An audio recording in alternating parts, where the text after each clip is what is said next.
Assalamualaikum warahmatullahi wabarakatuh. Innal hamdalillah nahmaduhu wa nasta'inuhu wa nastaghfiruh wa na'udzu billahi min shururi anfusina wa sayyiati a'malina. May yahdihillahu fala mudhillalah wa may yudlil fala hadiyalah. Wa asyhadu an la ilaha illallah wahdahu la syarikalah. Wa asyhadu anna Muhammadan abduhu wa rasuluh. Ya ayyuhalladzina amanu taqullaha haqqa tuqatih wa la tamutunna illa wa antum muslimun.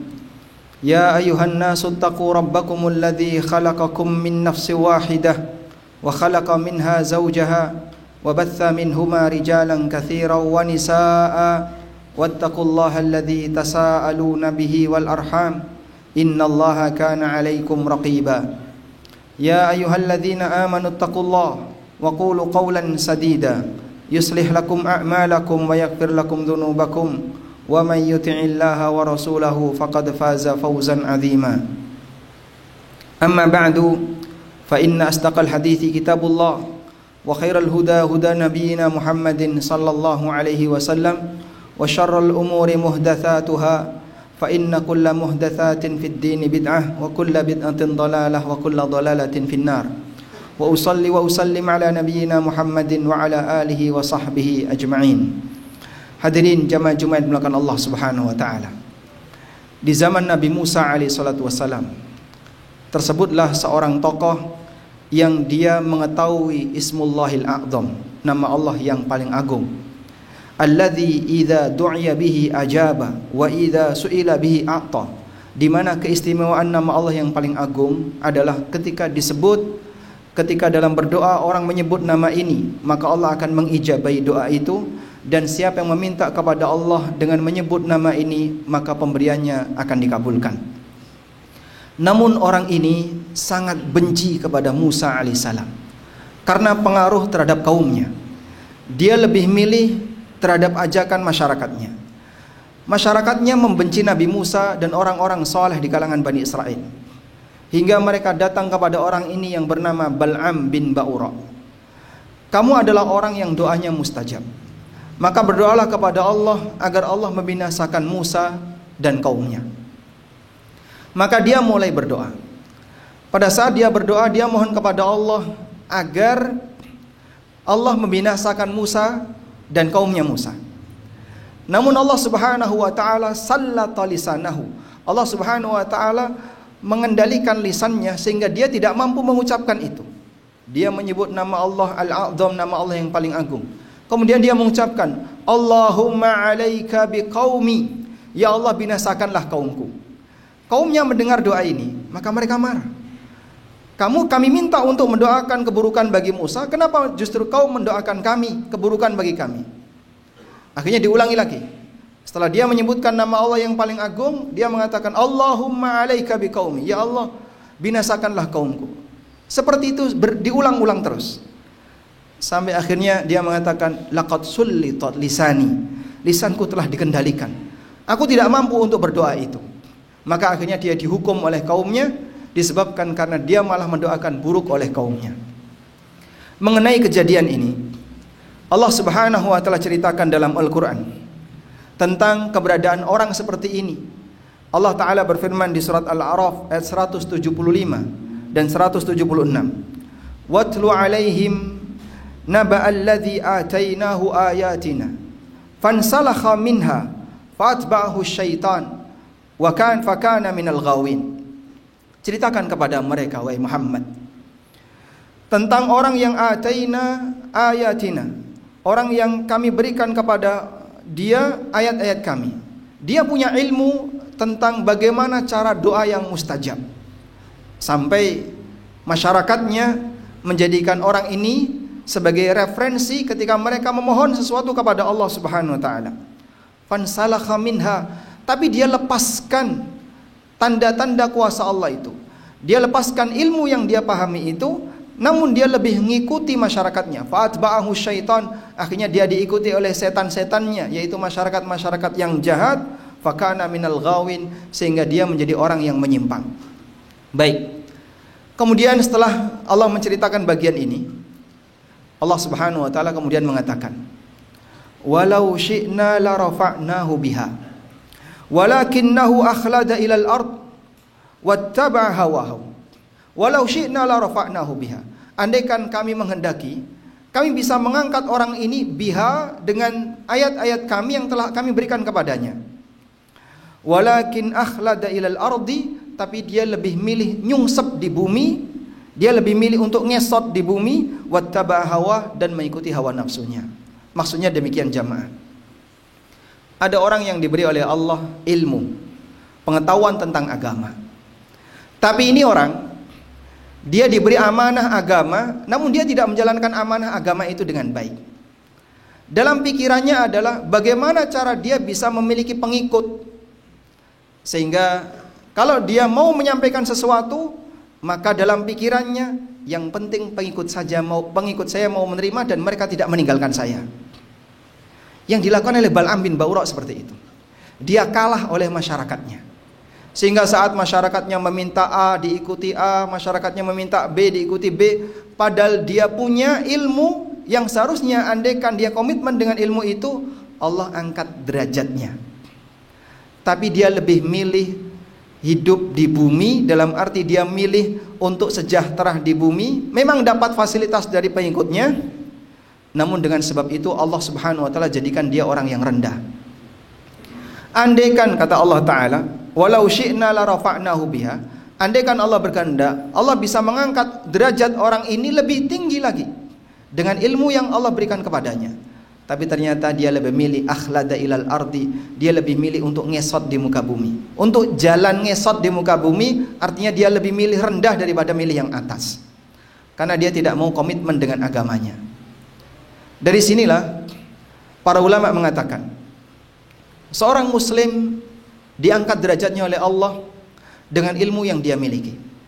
Orang belajar agama, mengenal tentang mana yang benar, mana yang salah. Kemudian dia berjalan di muka bumi dan nanti dia pasti akan mendapatkan ujian. Apa itu ujiannya? Interaksi dengan masyarakatnya. Di saat dia berinteraksi dengan masyarakatnya, ada yang setuju dan ada yang enggak setuju. Siapa yang komitmen, Allah angkat derajatnya, sehingga dia akan bertahan sebagai orang yang mulia di hadapan Allah. Walaupun bisa jadi bagi sebagian orang dia tidak diakui, bahkan bisa jadi dimusuhi oleh sebagian orang. Demikianlah cara Allah Subhanahu wa taala mengangkat derajat para hambanya. Allah angkat derajat dia dengan ilmu yang Allah berikan kepadanya dan kesabaran bagi dia untuk komitmen dengan ilmunya. Nabi SAW ketika beliau berdakwah di Mekah, orang musyrikin menawarkan kepada beliau, "Wahai Muhammad, daripada kita berantem terus, daripada kita cekcok terus, kita tegang terus, bagaimana kalau kita membuat kesepakatan? Apa itu? Kita gantian. Setahun aku akan menjadi pengikutmu, beribadah hanya kepada Allah semata. Namun tahun berikutnya kau harus jadi pengikut kami. Kau harus menyembah berhala kami, kau harus beribadah kepada berhala kami." Ketika mendapatkan penawaran semacam ini, Rasulullah SAW mendapatkan jawaban dari wahyu. Bagaimana jawabannya? Allah turunkan surat Al-Kafirun. Qul ya ayyuhal kafirun la a'budu ma ta'budun wa la antum 'abiduna ma a'bud, sampai akhir ayat, lakum dinukum waliyadin. Urusan agama masing-masing. Bagimu agamamu, bagiku agamaku. Sehingga tidak ada istilah mencampur adukkan agama. Dalam posisi beliau dipengaruhi oleh mereka, daripada kita sering tegang, kita sering berantem gak ada ujungnya, sampai ada suami menceraikan istrinya, bapak terpisah dengan orang tua, dengan anaknya, anak terpisah dengan orang tuanya. Sudahlah, kita damai saja dengan cara gantian beribadah. Tapi Allah Subhanahu wa taala tidak ridho dengan pilihan itu, dan Allah sendiri yang memberikan jawabannya. Hal yang sama juga mereka pernah sampaikan sebuah penawaran kepada Rasulullah SAW. "Wahai Muhammad, apa sih yang kamu inginkan? Kalau kau pengen harta, kita akan kumpulkan harta satu jazirah Arab, kita kasihkan ke kamu. Kalau kau pengen tahta, kami jadikan kamu sebagai raja Arab, sehingga kau bisa menjadi pemimpin kami. Kalau kau pengen wanita, kita sediakan wanita yang paling cantik, bisa kau jadikan sebagai istri. Dengan satu syarat, tinggalkan dakwahmu." Diterima atau tidak jamaah? Nabi SAW tidak menerimanya. Beliau tetap mempertahankan untuk berdakwah walaupun dengan semua penawaran yang disampaikan oleh orang-orang musyrikin. Itulah contoh orang yang selalu berada di atas komitmen kebenaran meskipun pilihannya, tapi kalau kau tetap berdakwah, pilihannya akan selalu dimusuhi tanpa ujung waktu. Namun jamaah yang dimuliakan Allah, Allah Subhanahu wa taala mengangkat derajat nabinya sallallahu alaihi wasallam. Beliau tetap komitmen menjalankan kebenaran itu dengan ilmu yang Allah berikan kepada beliau berupa wahyu. Karena itu kita lihat dalam Al-Qur'an, Allah Subhanahu wa taala mengatakan, "Wa rafa'na laka dzikrak." Dan kami angkat dzikraka ya Muhammad, kami angkat bagaimana namamu di atas yang lain. Sehingga nama Nabi sallallahu alaihi wasallam disandingkan dengan kalimat la ilaha illallah dalam kalimat syahadat. Syahadat la ilaha illallah selalu digandingkan dengan syahadat Muhammad Rasulullah. Allah Subhanahu wa taala mengangkat Nabi Muhammad sallallahu alaihi wasallam. Namanya diingat ketika seorang mengingat Allah, maka mereka mengingat utusan Allah yaitu Nabi Muhammad sallallahu alaihi wasallam.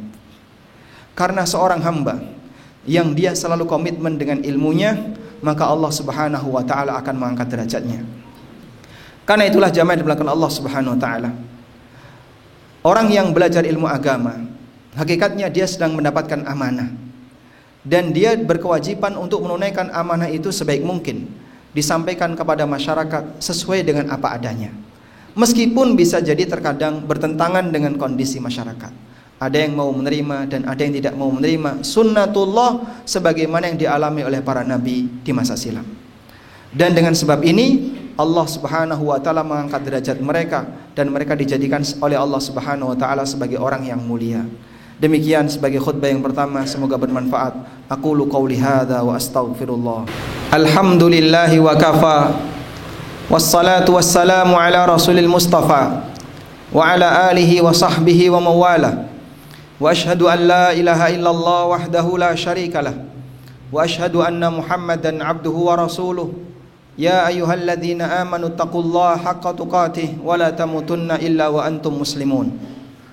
Hadirin jamaah Jumat di belakang Allah Subhanahu wa taala. Bagian dari sunnatullah, siapapun yang dekat dengan agama, maka namanya akan lebih tinggi dibandingkan mereka yang dekat dengan dunia. Allah Subhanahu wa taala mengatakan, "Yarfa'illahu alladhina amanu minkum walladzina utul ilma darajat." Allah mengangkat derajat orang-orang yang beriman di antara kalian dan juga derajat orang-orang yang berilmu. Sehingga sepanjang sejarah, orang yang berilmu derajatnya diangkat oleh Allah Subhanahu wa taala. Di ayat yang lain Allah taala berfirman, "Narfa'u darajatin man nasha." Kami mengangkat beberapa derajat di antara hamba yang kami kehendaki. Kata sebagian ulama seperti yang disampaikan oleh At-Tabari, "Narfa'u darajatin man nasha ay bil ilmi." Kami mengangkat derajat di antara hamba yang kami kehendaki dengan ilmu yang kami berikan kepadanya. Karena itu kita dan ulama sama-sama manusia. Yang kita konsumsi makanan, yang kita minum adalah air, yang kita hirup udara. Tapi ada di antara mereka yang namanya dimuliakan oleh Allah sehingga dikenang dalam sejarah walaupun mereka sudah meninggal ribuan tahun yang lalu. Kita dan Imam Syafi'i sama-sama manusia. Tapi nama Imam Syafi'i sampai sekarang dimuliakan oleh masyarakat dan selalu tenar dalam kegiatan kebaikan. Namanya disebutkan dalam kebaikan. Allah Subhanahu wa taala memuliakan namanya. Sebagaimana ulama yang lainnya, kita mengenal Imam Ahmad, kita mengenal An-Nawawi dan para ulama yang lainnya. Padahal jamaah, Anda bisa lihat di zaman Imam Syafi'i ada khalifah yang ketika beliau hidup, mereka berdua ini orang-orang yang terkenal. Imam Syafi'i terkenal, khalifah dan gubernur yang hidup ketika itu juga terkenal. Namun nama yang satu hilang dalam sejarah, yang satu bertahan dalam sejarah. Kita banyak sekali mengenal nama-nama pahlawan. Dan ada pemimpin yang hidup ketika itu. Nama pahlawan Islam ini tetap tenar sampai sekarang. Tapi orang yang dekat dengan dunia, pemimpin-pemimpin dunia ketika itu hilang ditelan dengan sejarah. Itulah bukti Allah Subhanahu wa taala mengabadikan mereka yang dekat dengan agama. Maka Bapak Ibu yang kami hormati, sebagai seorang muslim, tentu kita menghendaki agar derajat kita diangkat oleh Allah. Kalaupun tidak di dunia, kita ingin agar derajat kita diangkat oleh Allah di akhirat. Orang yang memperjuangkan karir untuk bisa naik golongan dari golongan A, 3A ke golongan 3B, dia butuh kerja jadi ASN sekian tahun. Seorang muslim untuk bisa naik derajatnya, dia diperintahkan untuk bertakwa kepada Allah, dan salah satunya adalah dekat dengan ilmu agama. Sudah saatnya kita memiliki kesadaran bahwa belajar ilmu agama adalah sebuah kewajiban, dan selanjutnya kita berusaha untuk mewujudkan dalam kehidupan sehari-hari, karena dengan inilah kita berharap semoga derajat kita diangkat oleh Allah Subhanahu wa taala kelak di surga. Demikian, semoga apa yang kita sampaikan ini menjadi khutbah yang bermanfaat bagi saya pribadi dan kaum muslimin sekalian, dan kita mohon kepada Allah semoga Allah Ta'ala melimpahkan hidayah kepada kita, sehingga Allah jadikan kita sebagai hambanya yang punya rasa cinta untuk mau belajar ilmu agama. Allahumma salli ala Muhammad wa ala ali Muhammad kama sallaita ala Ibrahim wa ala ali Ibrahim innaka Hamidum Majid. Allahumma ighfir lil mu'minina wal mu'minat wal muslimina wal muslimat al ahya'i minhum wal amwat innaka sami'un qaribun mujibu da'awat ya qadiyal hajat. Rabbana ighfir lana wa li ikhwanina alladhina sabaquna bil iman wa la taj'al fi qulubina ghillan lil ladzina amanu Rabbana innaka raufur rahim.